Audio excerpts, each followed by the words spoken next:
किसी स्थान में अच्छे वाइब्रेशन है, इसका अर्थ इसी अर्थ में, जैसे मान लिया ये एक आश्रम है, यहाँ से सभी लोग एक सुकून शांति पाके जाते हैं।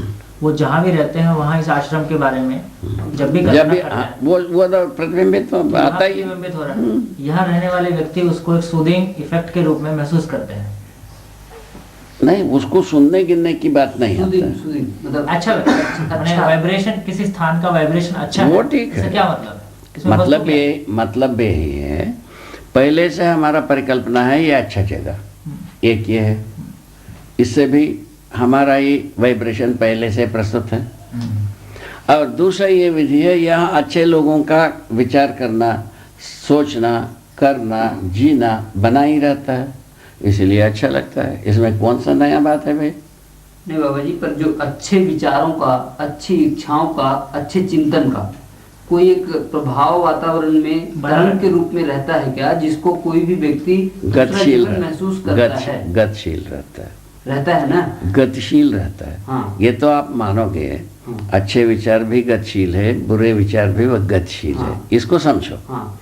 हमारे में ये फिल्टर करने की यंत्र रखी हुई है जीवन में। हाँ। अच्छे को ग्रहण करते हैं, बुरे को ग्रहण नहीं करते हैं। जैसा चावल को हम पकाना है, पत्थर को अलग करते हैं, चावल को पकाते हैं।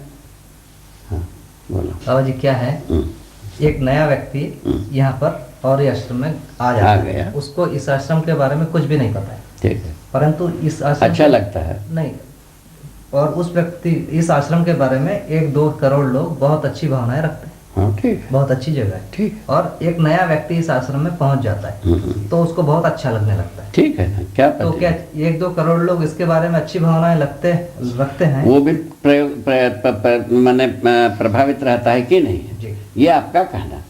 एक तो आपको बताया, जो कुछ भी हम सोचते हैं वो प्रवाहित होता है, ये बताया। अच्छा सोचो, बुरा सोचो, एक तो बात हो गई। यहाँ अच्छे लोगों का सोच इसके साथ यदि जुड़ी रहती है, प्रभावित रहता ही है, एक तो बात यही है। वो आया हुआ व्यक्ति सर्वप्रथम अच्छाई को ही खोजता है, बुराई को खोजता नहीं। आदमी का यह वर्चस्व है। कहीं भी आप किसी के पास जाओगे, यदि पूर्व परिचित नहीं है, उनके अच्छाई को ही आप खोजते हो, स्वीकारते हो। यह समझ में आता है? कैसा? उसका बहुत मोटी सी एक उदाहरण, कहीं भी हम रास्ता में जाते रहते हैं, रास्ता भटके रहते हैं, तो आसपास में किसी आदमी जिसके प्रति हमारा कोई जान पहचान नहीं है, उनसे पूछते हैं, भैया इस गांव के लिए रास्ता कहाँ है? वो ये डगर है, ऐसा कर देता है, उसमें हम चल देते हैं। हाँ, ना पहले हम उनको देखे नहीं रहते हैं, ना सुने नहीं रहते हैं, वो पूर्ण विश्वास से उसमें जाते हैं, वो मिलते ही। अच्छा बाबा जी, एक मिनट, जो अच्छे विचार या बुरे विचारों की जो तरंग के रूप में जो गतिशील रहते हैं, तो अच्छे और बुरे जो विचार हैं उनकी तरंगों में अंतर होता, कंपन में अंतर होता होगा। उसमें ये ऐसा सोचना चाहिए, जो एक रिसीवर नाम की चीज़ होगी, माने ग्राही वाला, ग्रहण करने वाला एक क्रिया होगी, विसर्जन करने वाला एक क्रिया होगी। विसर्जन में तरंग पैदा होता है और ग्रहण में तरंग ग्रहण होता है। ये बात बहुत आसान बात है ना? अच्छा, इस विधि से अस्तित्व में जो है, जो अभी धरती की वातावरण में ज़्यादा से ज़्यादा बुरे विचार भ्रमण करता रहता है, कम से कम अच्छे विचार भ्रमण करता है। हो गया? इसीलिए धरती की बहुत सारा जगह खराब लगता है, बहुत कम जगह अच्छा लगता है। उसके लिए क्या सहायक वस्तु है? पूछा। वहाँ स्वयं में निवास करने वाले एक सहायक होता है, आसपास की परिस्थितियाँ दूसरा सहायकता होता है, और वहाँ जो सबसे ज़्यादा वहाँ रहने वाले उसका वर्चस्व को बनाए रखते हैं। सबसे अच्छे से अच्छे जगह में भद्दे आदमी को देख करके आदमी उतना ही डरता है जो अच्छे जगह में रह करके जितना वो क्या करते हैं, डरता है। खराब जगह में रह करके डरता है। आप समझ गए?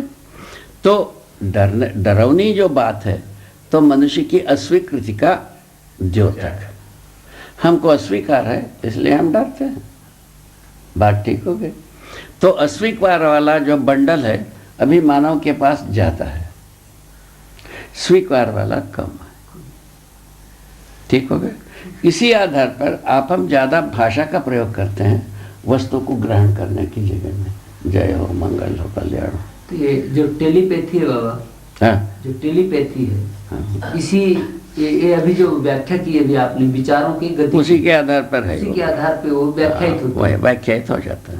जो आप में ग्राह्यता की प्यास जी, और विसर्जन की तकनीकी दोनों एकत्रित हो जाती है। हाँ, ग्राह्यता की प्यास भी बना रहता है, विसर्जन की ताकत भी रहता है, और इन तरंगों को पैदा करने वाले में आप समर्थ हो जाते हैं। हम दिल्ली में बैठा रहता हूँ, हमारे में भी ऐसे ही कंपोनेंट फिट रहता है, इसीलिए हम आपके बात सुन भी लेता हूँ, हमारे बात आपको सुना भी देता हूँ। इसी को टेलीपैथी कहते हैं। एक जो प्रचारित विचार है वो कितने लंबे काल तक बना रहता है? ऐसी कोई स्थिति बनती है? ऐसा कुछ ये क्या होता है बाबा, एक तो बात आप समझो, हर आवेश सामान्य होना चाहता है। जय जय जय। हर आवेश सामान्य होना चाहता है, ये बात आपको समझ में आया तो हम पैदा किया जिस तरीके से वो जाकर के सूक्ष्म जो तरंग के रूप में काम करता है, उसके बाद सामान्य हो जाते हैं। हाँ। तो इस आधार पे कहना कि महाभारत काल का कुछ कहा गया, अरे वो रिकॉर्ड कर सकते कथा सुनते रहो, कथा। बाबा जी एक और प्रश्न है। कथा सुनने वाला कुछ घटनाएं जो भविष्य में होने वाली वो दिखाई दे जाती है। वो बात तो दूसरे विधि से आता है। मनुष्य का कल्पनाशीलता की एक क्षेत्र बना रहता है हर व्यक्ति का। उस कल्पनाशीलता के क्षेत्र के अंदर भावी क्षणों में होने वाले बहुत सारे झांकी कल्पना में आ जाता है। भावी क्षणों में घटित होने वाले झांकी वो उनके कल्पना में आ जाता है। उस आधार पर हम सोचते हैं पहले से हम ऐसा देखा, घटित हो गया, ऐसा कहते हैं। वो तो आपके साथ भी घटित हो सकता है, इनके साथ भी घटित हो। बाबा जी